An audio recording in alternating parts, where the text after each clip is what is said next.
Сәлем достар, бүгін сіздермен бірге осындай трубочки с кремом дайындайтын боламыз. Бұл трубочкаларды сатылымға шығарсаңыз болады, немесе қонақ дастарханға қойсаңыз өте әдемі болып көрінеді. Видеоны соңына дейін қарап, менімен бірге дайындаңыздар.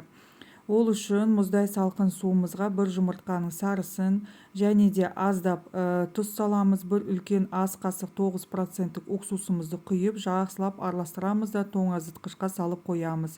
Осы аралықта електен өткізілген ұнымызға салқын сары майымызды салып, қолыңызбен езгілеп, ұнымызбен майымызды біріктіріп аламыз.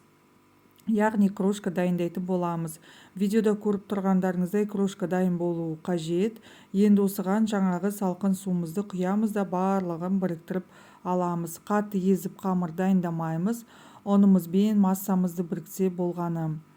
Оның көмегімен барлығын біріктіріп аламыз да осылай 4 бұрышты формасын келтіріп тоңазытқышқа 2 сағатқа салафанға салып қойып қоямыз. Міндетті түрде 2 сағат тоңазытқышта тұру қажет.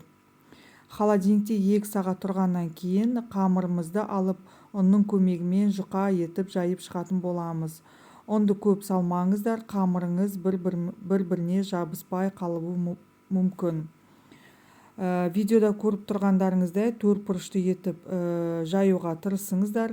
Ал егер 4 бұрышты болмаған жағдайда пышақтың көмегімен шетінен кесіп, түзулеп алсаңыздар болады. Бізде қамырымыздың жұқалығы 2 мм болу қажет. Бізде бұл тестадан 20 шақты трубочка дайындап шығуға болады. Осылай жолақшаларға кесіп аламыз. Әр жолақшамыз 2,5-2 см болды менде. Осындай арнайы трубочка жасайтын қалбырымызға орап алатын боламыз. Бұл кондитерлік магазиндерде 10 штук 900 теңгеден сатады, немесе бұны фольгамның көмегімен жасасаңыздар да болады. Осылай видеода көріп тұрғандарыңыздай әдемілеп орап шығатын боламыз. Қатты басып орамаңыздар, қалбырдан алыну оңай болмайды. Осылай барлығын бірдей етіп орап шығамыз. Содан кейін пергамент төселген қағазға қойып шығамыз. Жұмыртқаның сарысына аздап сүт қосып жіберіп, осылай барлығын жағып шығамыз. Өзіңіздің қалауыңызша күнжіт сепсеңіздер де болады, және қызып тұрған пешімізге салып пісіреміз.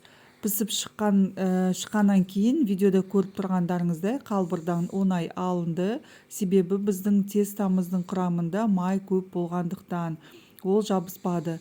Арасына суығаннан кейін барып кремімізді одноразовый мешокқа салып, ішіне сығып шығасыздар. Менде бұл жерде жай ғана сливки мен қантты ұнтағын жасалған крем болды. Негізі кез келген өзіңіздің қалауыңызша крем жасасаңыздар болады. Осылай ішіне толтырып шығамыз. Тестасы өте дәмді болып шығады. Жасап көріңіздер, сіздерге ұнайды деген сенімдемін.